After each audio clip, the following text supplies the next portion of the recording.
Hoorah. I am Dr. Minister Vermont Princ for the Om Institute, Church of Christ Consciousness for Worldwide Hope. Yeah, got another banger for y'all here. Couple of things that slipped through the cracks last time. I got it. Beyonce and Jay-Z behind a whole lot of things. Yeah, Jay-Z and Beyonce. Well, Beyonce and Jay-Z, I should say. You'll see why I start with her. Check this out.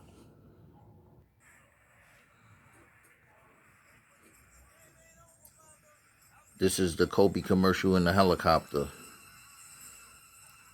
That's a whole nother topic.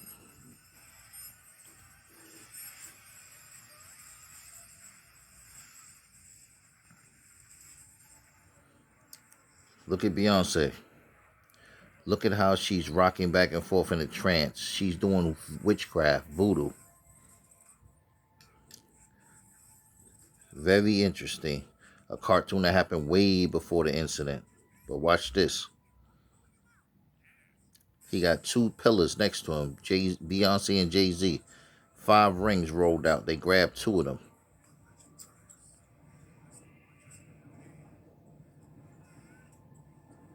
Yep, that's the basket that sealed Kobe's fate.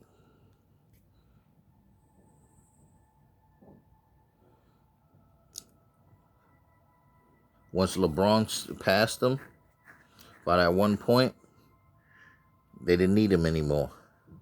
He had served his purpose. He had passed the torch.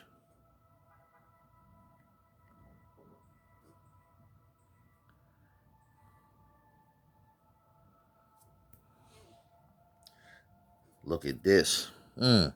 What are the odds?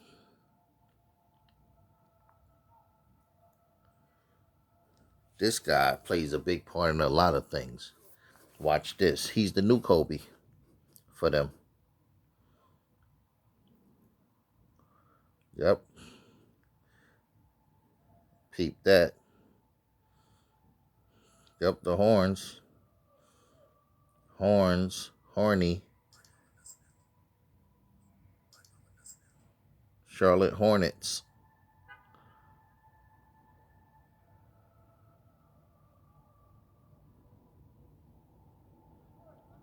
Baphomet, the GOAT.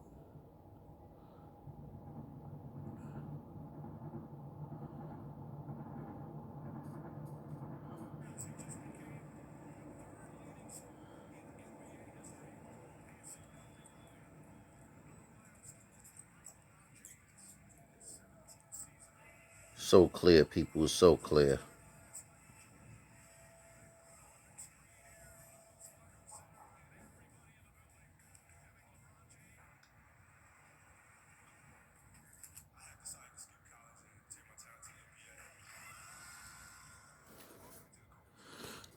See what Kobe's doing right here? He says the Kobe Show. Take 1. This is all scripted. This whole thing. These are athletes that are actors.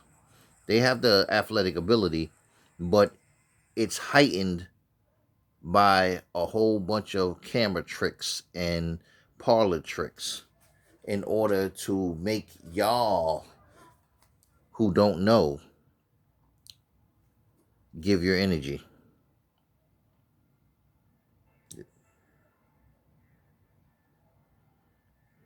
Exactly.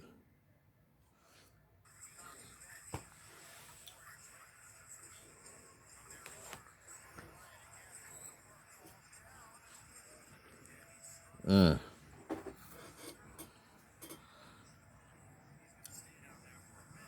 Yeah.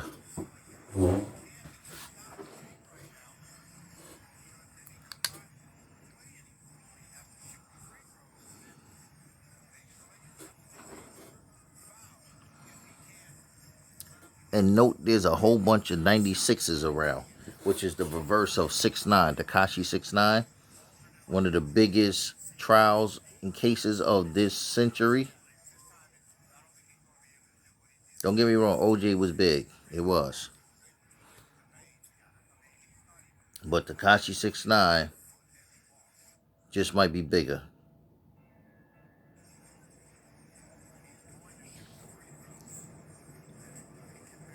That's when Kobe was playing the game. You remember he was like really injured.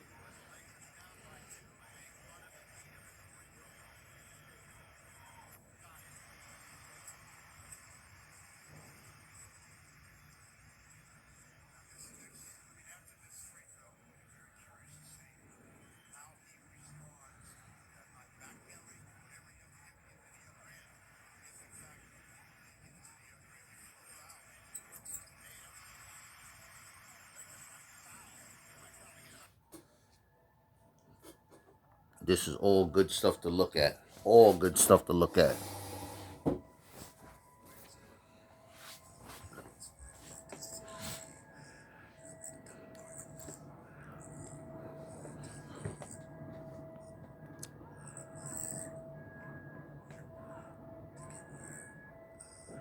You see the two people that just got up? The guy got up next to Kobe. I'm going to show you. I backed it up. I'm going to show you. He going to get up next to Kobe. Look at the number on his jersey and look at Kobe's number. Kobe is number 24. 2 plus 4 is 6. The guy next to him should be 16. 1 plus 6 is 7. 7, 6. He went against the 76ers, remember? And all throughout this video, 7 and 6 is 13. See? When he get up, look at him. Bong. Right next to him. That's the 13 right there. That was all a part of the ritual. This is definitely scripted, ritualistic sacrifice, or what you call black magic.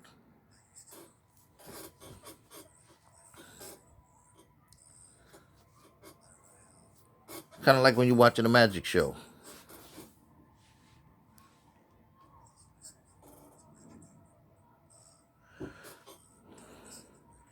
That was the crash.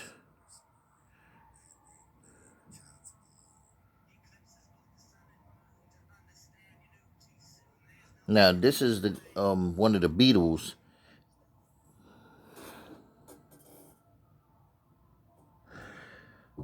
November 13th. November is considered the 11th month, so that's 11/13, 1113. But wait till you see the thing with the guy from the Beatles. Look at her doing her trance. She's in a trance right now, performing witchcraft. She got on white, he has on black. The contrast. Remember when Kobe got up, the guy next to him had on 16? He was a Caucasian white guy. This is Jay-Z right here. They're asking him, do he write his songs down on paper or any type of written format? And he says no, he just remembers them in his head. And they said, well, to have so many hits, how is that possible? And he said he don't know. It's just a gift. And they saying, so you never write your songs down? He said, no, I just remember them as I'm making them up. Here's one of the Beatles sitting here saying the same thing. He's saying that it's a type of gift that he has. But he goes even further and talks about his involvement with the satanic culture. And he says that it's a gift he has because of his connection to the satanic culture. And he has even written lyrics that express that.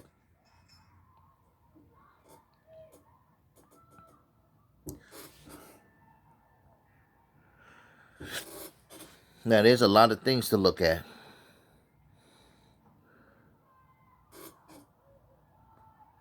Yep, they go 13 again.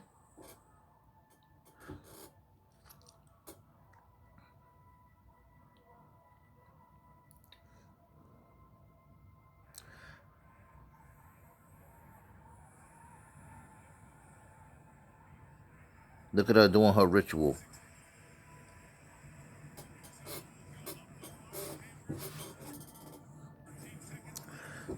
It has 13 seconds left to win the game.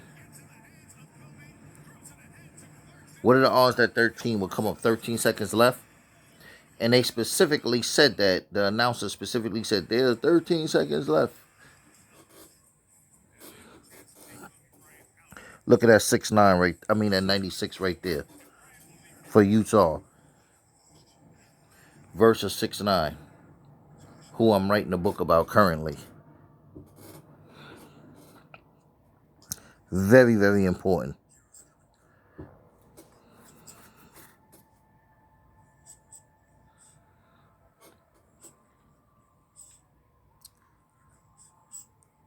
There's a lot more to this that I'm not even saying.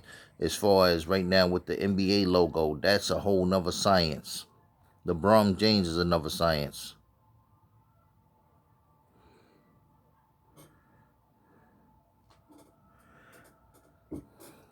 Wow. Shaquille's birthday is 41 days from the day Kobe died. Who died at 41? Yeah, let's take that look. Now, even it's gonna go into the sexual assault case, and it says that he led. At the time, he was allegedly 25, and the hotel employee was 21. I mean, was probably 19, 25 and 19, 25 and 19. Right? That's 44. 4 plus 4 equals 8. His number, but it's also the number of infinity through sexual. It's reaching, I don't want to say enlightenment, it's reaching spiritual consciousness through sexual awareness.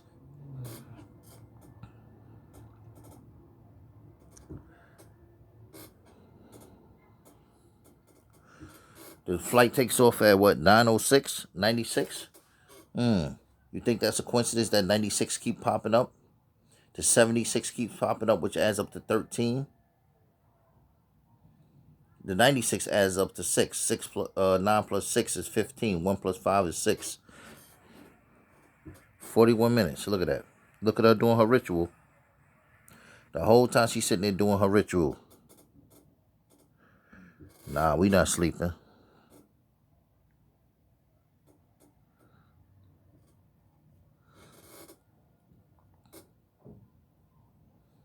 And don't y'all think it's strange that Kobe Bryant only had all girls? Not even one boy?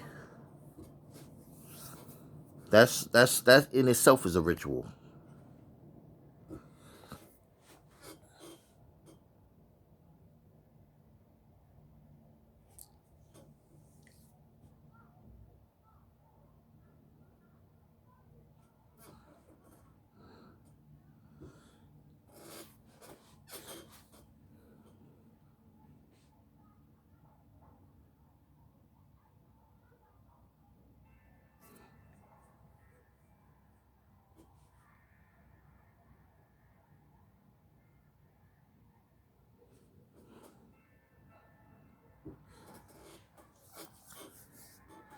Yeah, this gets a lot deeper than you would think.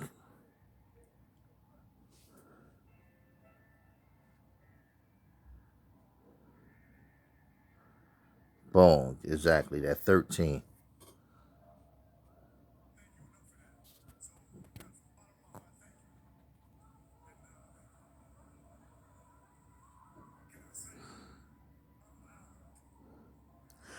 At the end, he says, Mamba out. He says that, Mamba out.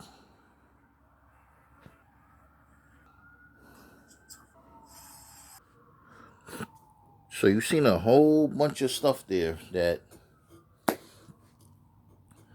really begs our attention. The 13 constantly through the number 76. There's a many 13s, but there's a lot of 76 13s. The number 96, which is the reverse of 6'9", which is Takashi 6'9", but it's not Takashi 6. Takashi 6'9" was named Takashi 6'9" because they want to bring attention to 6'9". What is 6'9"? That's the symbol for sexuality.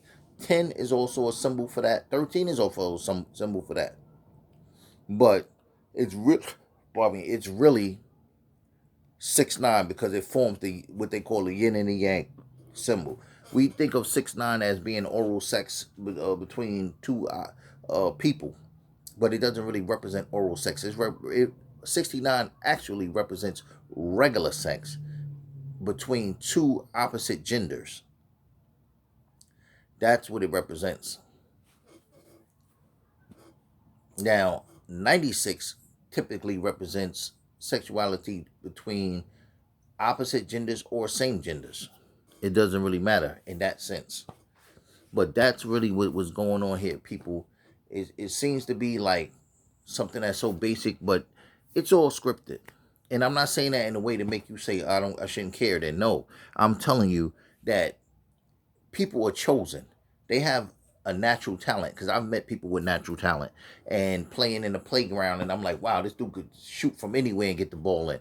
Some people just have it. Some people have natural singing talents, dancing talents. Yes, they do. So what they do is they recruit these people, and a lot of times they put them under a MK Ultra type program and build a script around the people. A lot of times the people don't even know they're in this script. And this is what happens a lot of times with people like Michael Jackson or Prince or Britney Spears or David Chappelle or certain things. People find these people. What happens? These people realize it's a script and it's something weird going on, and then they be like, "I don't want to be a part of this." And then they start, the powers that be that wrote the script and put it around them, or that produced the script. It's not a script on paper. It's a life script for the whole world. It's not just a script for you to watch basketball and say this team is going to win, that team is going to win. No, that's not what I'm talking about. There's a script. Everything is a ritual to make you do something. Just like they put an ad, Burger King put an ad, put a hamburger there in the hopes of enticing you to buy a hamburger. The same way Pepsi put a can of Pepsi with some water, cascading down the can, and it looks so cool to get you to buy the can of Pepsi or Pepsi. That's an agenda. There are people behind the scenes that want to run the world. They don't want to do it. They run the world. They want you to do certain things. Like if they want a certain number of people to commit suicide, they'll do a ritual that's indirectly connected to suicide. And the next thing you know, all of a sudden, a whole bunch of people committing suicide. They'll if they want to break up families, they'll do a ritual that's designed to break up families in a specific way. If they want to do something, let's say they want to get guys to start attacking their wives and husbands to beat their wives, they'll do a ritual that surrounds that. And it'll play out right in front of you. It could be the NFL, the NBA, it could be the Grammys, it could be, on Friends or Seinfeld or whoever. It could be on whatever, but it's all scripted. That's why when you look at a lot of shows, if you think about it, all the shows are pretty much the same outline. Almost every show has the same outline. When you really think about it, it's usually 3 to 5 people that are anywhere from 3 to 6, but it's usually 3 to 5 people that are cool. They all have a specific role. There's always the smart one, the dumb one, the cool one, the logical one, or the responsible one. There's always some bad guy that's the bad landlord. He's the evil landlord, the villain, or the evil cop that's after them, or the evil neighbor, or something. And always challenges the hero, who's the main character of the show. This is all a script, people. Even in basketball, even in football, baseball, soccer, polo, race car drive, I don't care, anything that's big, it's a script that's there to get you to look and pay attention and do something. They'll put a bunch of race cars and let them ride around the track, and you think it's just cars racing. But the cars have different numbers and different colors, and it's programming your subconscious to do something. A lot of times, some of us have stronger subconsciouses than the program, so we don't do it. But the whole ritual could have been telling you that you need to break up with your wife. You need to break up with your husband. You need to drown your child or whatever. Then it starts happening. You're like, wait, what's going on? The ritual was for you as well. You just was too powerful to get caught up in the ritual. It didn't resonate with you the way it did with other people. A lot of people, this is why they break people's psyche down and they put people through the stuff they put them through. Because if the more broken your psyche is, the easier it is for anyone to run a program on you. There's MK Ultra is not like some super sophisticated program that you really have to be very advanced at. The average con artist, the average what they call them people, manipulator. The average manipulator, the average predator knows how to implement a form of MK Ultra. MK Ultra is a specific program. Let's be clear. Let's not, misunderstand that. That's why it has an actual name. But its tenets and the way it's done, a lot of people do it without even knowing they do it. You just find someone who has a broken spirit or broken mentality. This is why a lot of times they subject the youth to certain things, because they need to crack their psyche at a young age. Once your psyche is cracked, think of it like this. If you have a piece of ceramic and it's all cracked and it has holes and stuff in it, and you drop it in the water can get inside now. If it was all a ball and it was closed and there was no way in, you drop it in the water, it's just going to float or it's going to sink. Nothing's going to get inside. But once it's cracked, now the water can get inside. Think of the water like their manipulation, their ideologies, their programs that they want to run on you. They need their stuff to seep into your mentality. So they crack it by subjecting you to drugs and abuse and sadness and oppression and poverty and anxiety and depression in different ways. This is why they make you sad. Whitney Houston died, everybody sad. Michael died, people crying. People you don't even know, you're just crying. The people that have told me they cried for Kobe is unprecedented. I'm like, y'all guys are in the hood every day seeing people get killed that's around you, but you crying for a total stranger. You didn't cry for Joe Blow that got killed up the block the other day that you seen all the time. He might not have been your friend, but you saw him. You crying for a guy you never really saw except on television. But this is the type of the show that they putting on. So people, guard your conscious and your subconscious, even your superconscious. Because there's different layers of consciousness. It doesn't stop with the sub. It's not conscious and sub. It goes beyond that.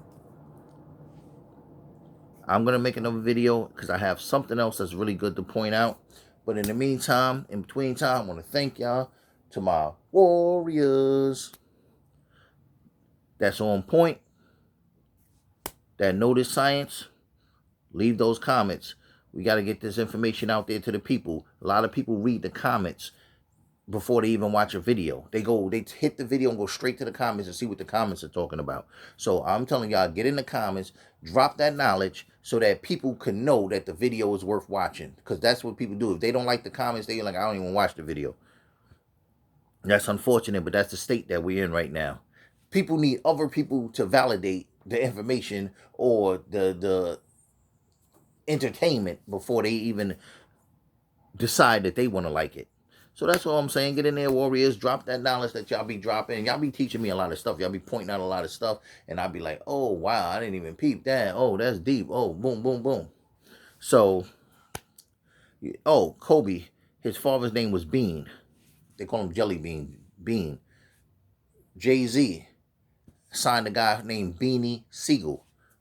At one time, he was on Rockefeller Records. He was part of State Property. Beanie Siegel, I don't know if he was part of State Property, but he was affiliated with State Property from Philly. Also, Beans is from Philly. State Property was from Philly. The Philadelphia 76ers, which is that 13 that keep popping up, that Philly is really, really, really important. Meek Mills, who Jay-Z just helped out with his court case. Remember? Wallow and Gilly the Kid have a top podcast that they say is the top podcast overall right now. It's called $1 Million Worth of Game. That just blew up and went insane. AR Ab, who's from Philly, just recently got knocked and went to the feds. There's probably like Cassidy. I just did the video about the Cassidy. He's been battling in rap. Joe Buttons came battle one time, left. What's this guy's name? Fredro Starr and Keith Murray battled one time. They left. Cannabis came battle one time and left. King Los battled one time and left. It's like somebody else. I'm not thinking of their name offhand, but my son came battle one time and left. Ines came battle one time and left. These are all celebrities in the mainstream artistry. But Cassidy came and battled Disaster. Then he came back and he battled Goods the Animal. Then he came back and he just battled Arsenal the Rebel. And they talking about he's having another battle coming up. So this is my whole point. Why Cassidy from Philly keeps battling, and he's a big name celebrity. I'm not saying it's wrong for him to battle. What I'm saying is every other celebrity that came battled one time and left. He's the one that keeps staying, and he has caused the most controversy as a mainstream artist battle rapper so far. None of the rest of them that battled except for Cannabis even made a splash. Like nobody even cares they battled. Cannabis, they cared because how badly he did in the battle and he pulled out the notepad, whatever. I'm not going to get into that. But the whole science behind it, Cassidy continuously battling, and every battle he makes sparks a rift between generations.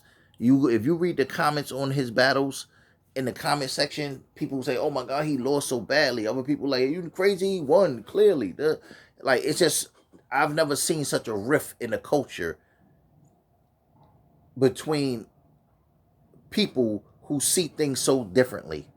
Because for some, it's so clear that he won. Others, it's so clear that he lost. There's never no, I'm kind of on the fence. It's clear on either side. That's rare to ever happen in that particular genre.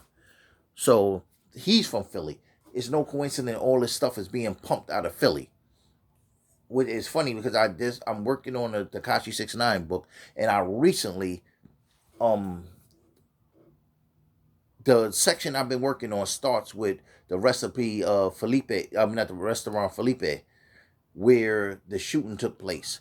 That's what the word is at the top, and then that's the breakdown and so forth. And that's the section that I happen to be working on in that Phil. When I seen the Phil, I said Phil. And I said, oh, Philadelphia, Phil, Phil, Greek love. And it's a whole science. The 1080 love frequency, 1081 love frequency we talking about. Boom.